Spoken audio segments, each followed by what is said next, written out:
Hello 3F, and we are now on to chapter 5 of our book Secrets of a Sun King.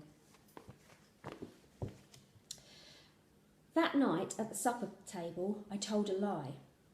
"Easier than the last one," I said when Dad asked me how the spelling test had gone today at school.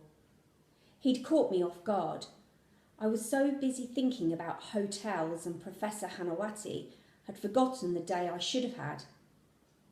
"Go on then, tell me what was the hardest word in the test," Dad asked.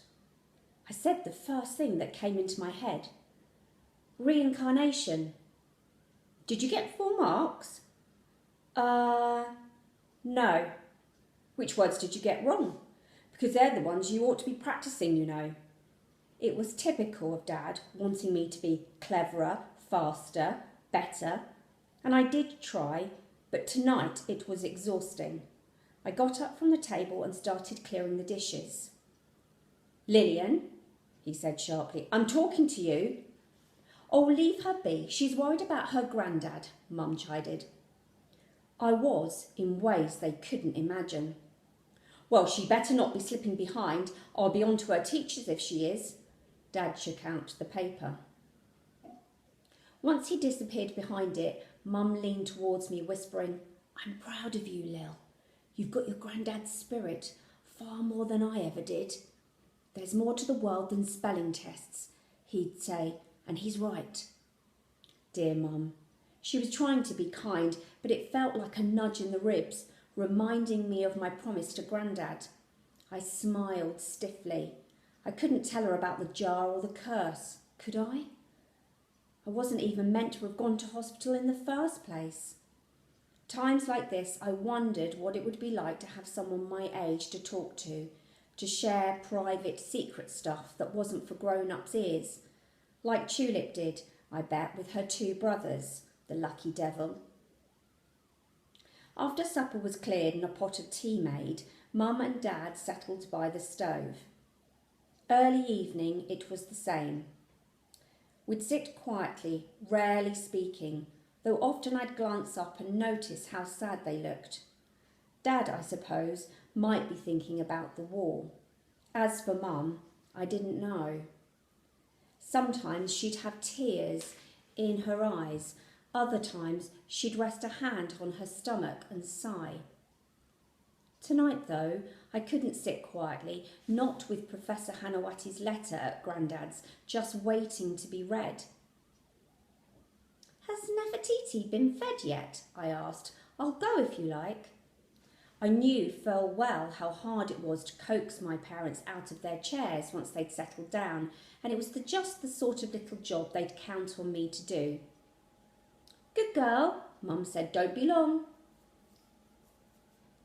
A short time later, I was heading down Grandad's side alley.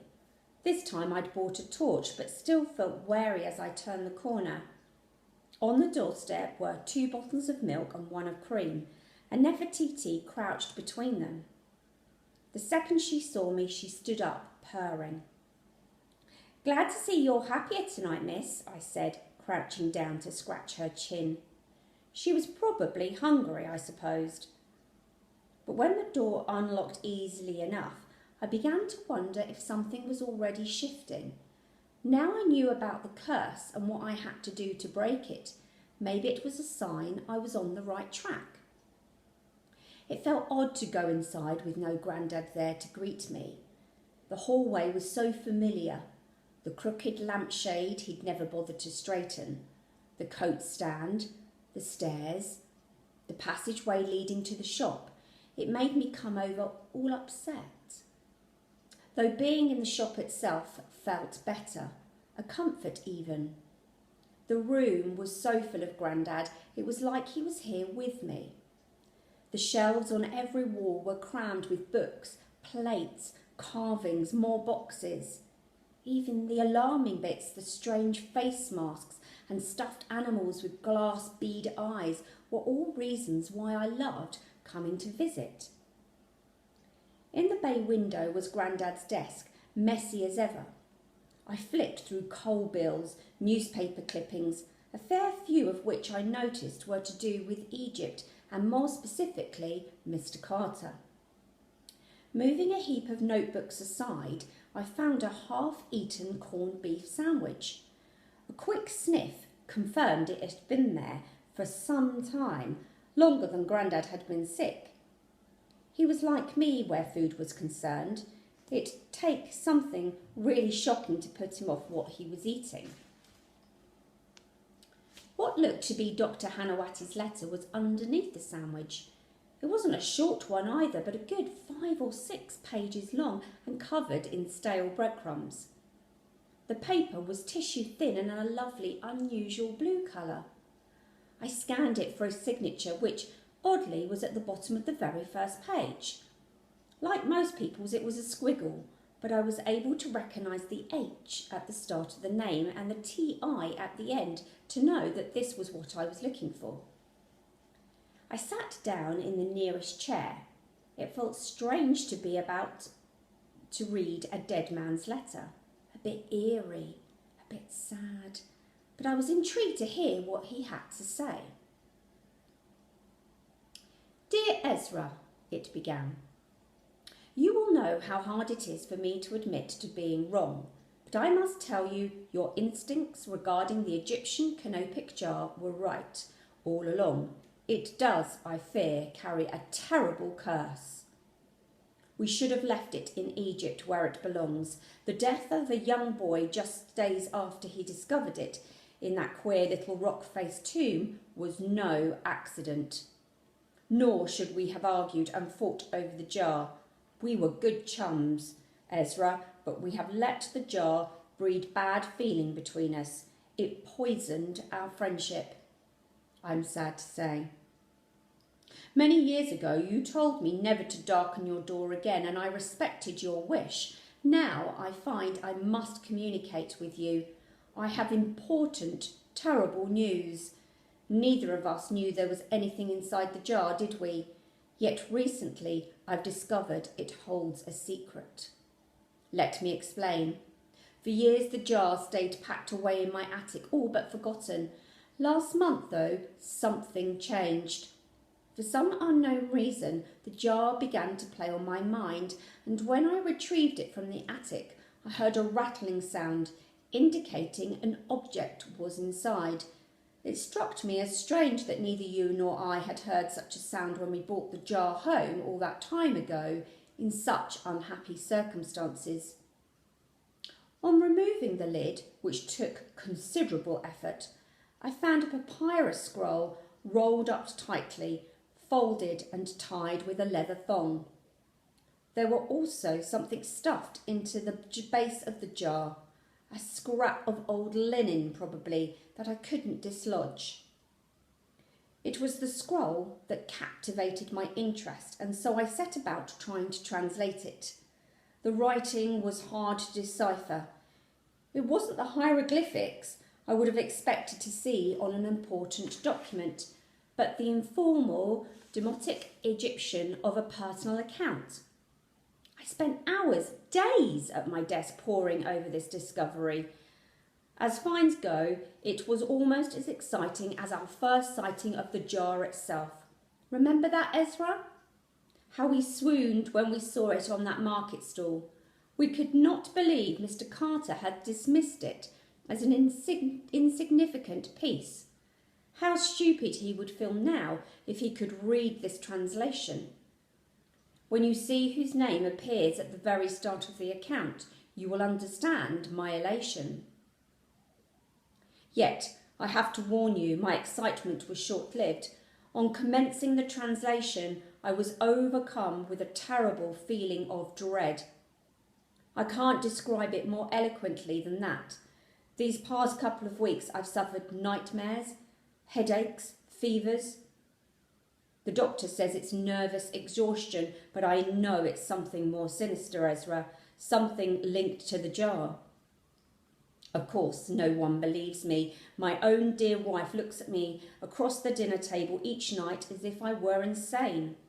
I assure you I am not. The jar is back in its box. I cannot bear to look at it or even have it in my study with me any more. Every day I live in fear of some nameless terror.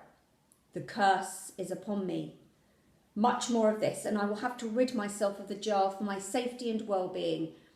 Perhaps I might return it to you, who always understood its power better than me. Meanwhile, I'll send you what of the scroll I have translated so far. There is more to come, but my progress is proving slower with what remains. You will be interested to read it, I know, and can, I hope, be of help. Your old friend, Selim Hanawati. I sat with my head in my hands. The letter was a lot to digest. How uncanny that Professor Hanawati had guessed something awful was going to happen to him. It made me more scared for Grandad too, because the letter confirmed that the curse really did exist. So why, after all these years, had it started up again? And what was wrapped in linen in the bottom of the jar? There was no mention of the hotel Grandad spoke about either. The remaining sheets of paper in my hand were the translation, I guessed. Grandad was right. The writing was tiny and cramped, so much I had to move closer to the lamp to read it properly. Thebes, Ancient Egypt, March 1323 BC. I, Lysandra, have been trusted to scribe the final days of our king Tutankhamun. Be warned, this is not the official account. Mine is about the boy who didn't want to be pharaoh, who was at his happiest pelting my brother with pomegranates. I stopped, read the first lines again. This was about Tutankhamun. The Tutankhamun, who Howard Carter was so desperate to find, whose name was in the news almost every day now. Just in case I got it wrong, I held the paper directly underneath the light. No, the name was there all right, though I couldn't believe what I was reading.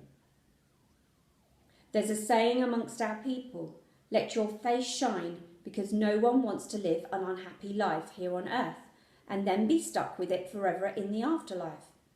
So when I see Kiki limping towards our house with a face like an old goat's, I sense trouble is on the way. Shall I call Maya? I ask him. Maya is my older brother and Kiki's dearest friend.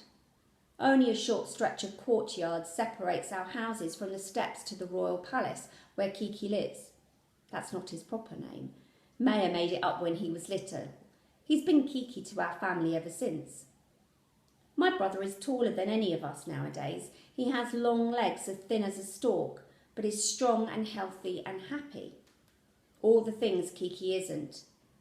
But Kiki is also King Tutankhamun of Egypt. Often I think he hates his role. It weighs him down, bores him. He'd rather idle his days away with you, Maya, climbing trees, hunting rodents. Neither of has yet seen 17 summers. They are still young and prone to silliness. Our mother pretends not to see it, but I know she doesn't approve. She sews and tuts, which would be a lot for eternity if she's not careful. Kiki leans on his walking stick, a little out of breath. Call him in a moment, Lysandra, he replies. First I need to talk to you. This takes me by surprise. When people visit me, they come to share their dreams. My grandfather was the first in our family with a gift for dream reading. Now the honour has been passed to me. A person's dreams tell you their hopes and fears, the road they will follow into the afterlife. The skill is to listen, to hold each part of what they say in your hands. A dream is like a melon, I tell people. It's not until you cut open the skin that you find the sweet truth inside. As I'm only young, 4 summers behind my brother, I'm still learning the skill. I'm quieter than him too, a watcher, my mother calls me. She just says it's why the gift came to me. Today, Kiki looks pale. I hope we're not in for another bout of illness. The fever leaves him weaker every time, and I know I'm not alone in noticing it.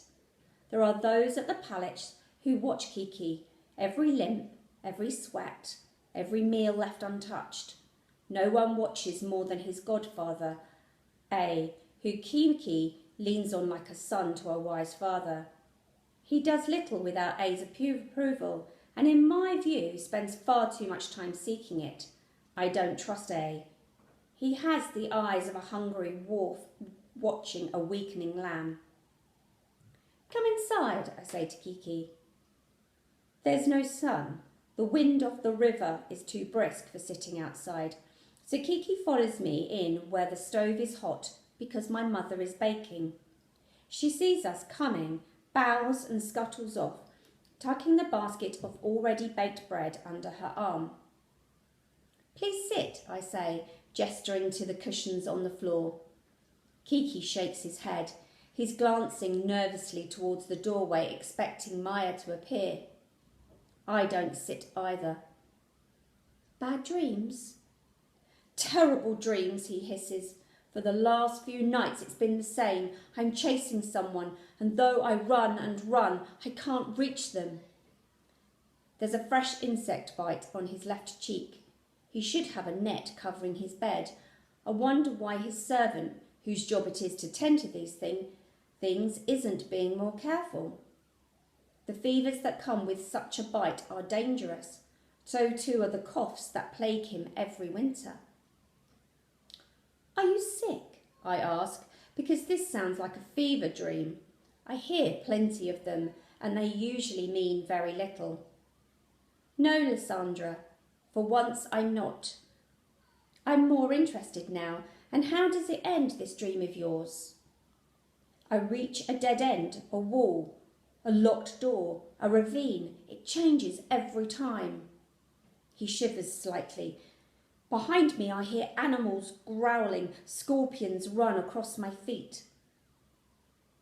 I mull over what he's told me, a coldness in my veins. I need to hear more of this dream. The person you're chasing, do you see them? I ask. I don't get a good look. Oh! He stops, startled, as Maya strides into the room.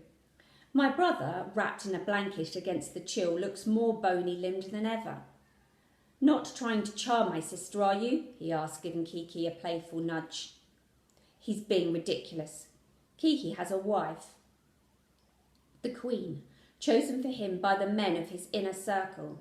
She's very beautiful, with amber eyes and trailing black hair, though she's almost as old as our mother, which people say is why her babies don't tend to live. Go and jump in the river, I tell Maya, scowling. My brother grins. That's an idea. Coming, Kiki? Once they've gone to get up to whatever mischief takes their fancy, I let out the long, worried breath I've been holding in. This dream of Kiki's troubles me. The sun stays hidden for days on end. Everything is cold. The ground we walk on, the water we bathe in, the linen we wear. Kiki's father was a wayward pharaoh who had favourites among the gods.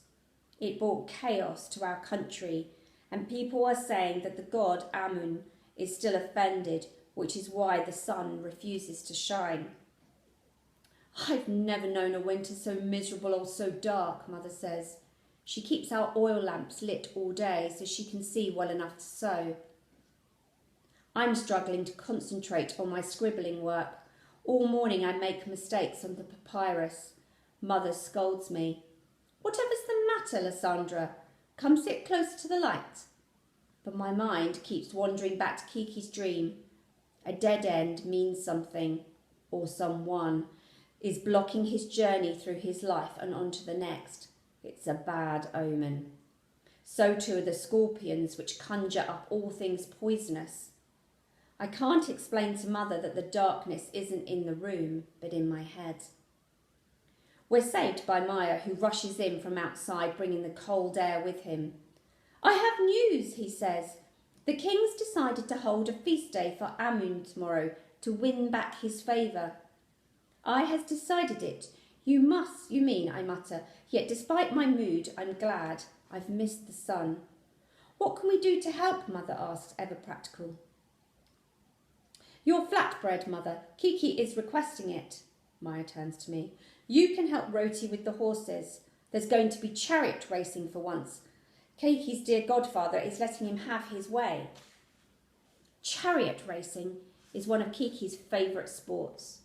It's also dangerous, noisy, smelly, and both thrilling and terrifying to watch. He's not taking part, is he? I ask. The thought makes me anxious. Maya laughs. Don't look so worried. It's a feast day, not a funeral. I pray my joyful brother is right.